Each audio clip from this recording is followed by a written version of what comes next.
একটা গল্প শুনেছিলাম, পাক হানাদার বাহিনী যখন বাংলাদেশে অ্যাটাক করতো, পাক হানাদার বাহিনী জিজ্ঞেস করতো মুসলিম না অমুসলিম চেক করার জন্য, বলতো কালেমা বল, কালেমা বাতাও। তো যারা কালেমা বলতে পারতো পাকিস্তানি বাহিনী নাকি ওদেরকে ছেড়ে দিত, শুনেছি। তো একজনকে এক বাঙালিরে পেয়ে তার মাথার মধ্যে বন্দুকর নল ধরে বলতেছে কালেমা বল সালে, কালেমা বাতা, কালেমা বল। তো ভয়ের চোটে এই দোয়া পড়া শুরু করছে। ও পড়তেছে লা ইলাহা ইল্লা আনতা সুবহানাকা ইন্নী কুনতু মিনাজ জালিমিন। পাকিস্তানি বলে সালে ইয়ে তো মুসিবত কা কালেমা है।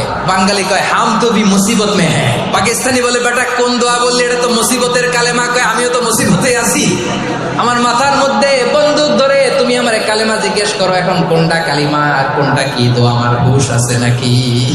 লা ইলাহা ইল্লা আনতা সুবহানাকা ইন্নী কুনতু মিনাজ জালিমিন। বিষ্ণুবি বললেন দেয়ালে পিঠ থেকে গেলে, চোখে মুখে অন্ধকার, বাঁচার কোনো উপায় নাই, তখন এই দোয়াটা পড়তে হবে। এই দোয়া পড়ে আল্লাহর কাছে ফরিয়াদ করলে বিপদ মুক্ত করবেন কে?